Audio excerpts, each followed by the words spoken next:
بسم اللہ الرحمن الرحیم صلی اللہ علی النبی الأمی وآلہ صلی اللہ علیہ وسلم صلاۃ والسلام علیک یا رسول اللہ۔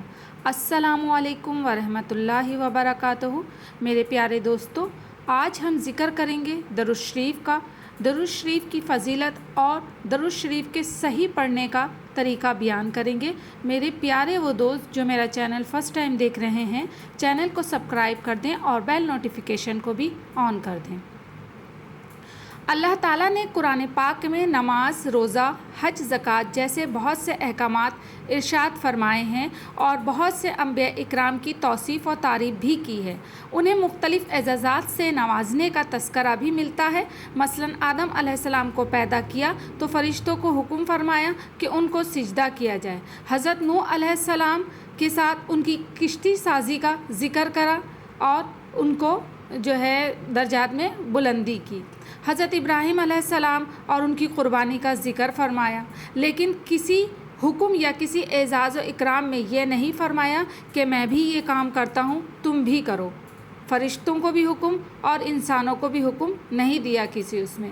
یہ اعزاز صرف اور صرف سید کونین حضرت محمد صلی اللہ علیہ وآلہ وسلم کے لیے ہے کہ اللہ جل شانہ نے صلاتوں کی نسبت اولاً اپنی طرف کی، اس کے بعد اپنی نورانی مخلوق فرشتوں کی طرف کرنے کے بعد مومنین کو حکم فرمایا کہ اللہ اور اس کے فرشتے نبی پاک صلی اللہ علیہ وآلہ وسلم پر درود بھیجتے ہیں، اے مومنو تم بھی درود بھیجو۔ چنانچہ ارشاد باری تعالیٰ ہے، ان اللہ و ملائکتہ یصلون علی النبی یا ایھا الذین آمنوا صلوا علیہ وسلموا تسلیما۔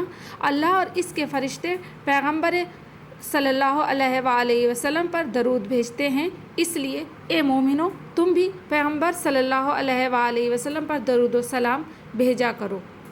سبحان اللہ۔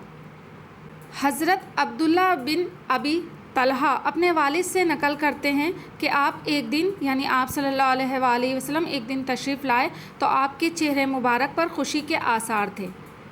میں نے کہا آج ہم آپ کے چہرے پر خوشی کے آثار محسوس کر رہے ہیں، تو آپ صلی اللہ علیہ وآلہ وسلم نے فرمایا کہ میرے پاس حضرت جبریل علیہ السلام تشریف لائے اور کہا، اے محمد صلی اللہ علیہ وآلہ وسلم، اللہ تعالیٰ فرما رہے ہیں کہ کیا آپ اس بات سے خوش نہیں کہ جب بھی کوئی شخص آپ پر درود بھیجے تو میں اس پر 10 رحمتیں نازل کروں گا، اور جب بھی کوئی شخص آپ پر سلامتی بھیجے تو میں 10 سلامتی اس پر نازل کروں گا۔ سبحان اللہ۔ یہ بات سن کر آپ صلی اللہ علیہ وآلہ وسلم کے چہرے مبارک پر خوشی کے آثار ظاہر ہو گئے۔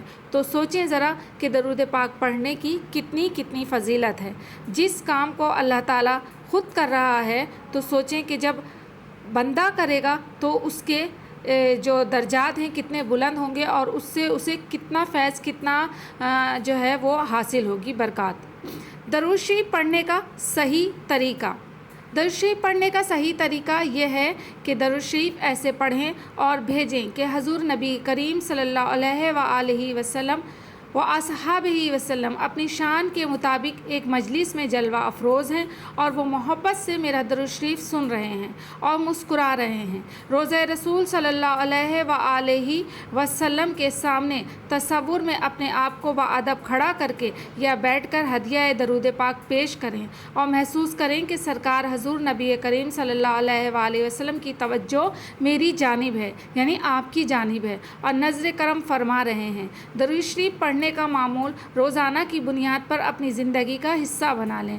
حضور نبی پاک صلی اللہ علیہ وآلہ وسلم کی بارگاہ میں روزانہ حاضری لگائیں اور لگوائیں۔ تصور کریں کہ حضور نبی کریم صلی اللہ علیہ وآلہ وسلم کی بارگاہ میں روزانہ فرشتے فلاں ابن فلاں کا نام لیتے ہوں گے تو سرکار صلی اللہ علیہ وآلہ وسلم اپنے امتی پر کتنا خوش ہوں گے۔ تو جب حضور نبی کریم صلی اللہ علیہ وآلہ وسلم اور اللہ تعالیٰ خوش، جب محب اور محبوب خوش، تو یہ دونوں ہستیاں آپ کو غمگین دنیا و آخرت میں رہنے نہیں دیں گی۔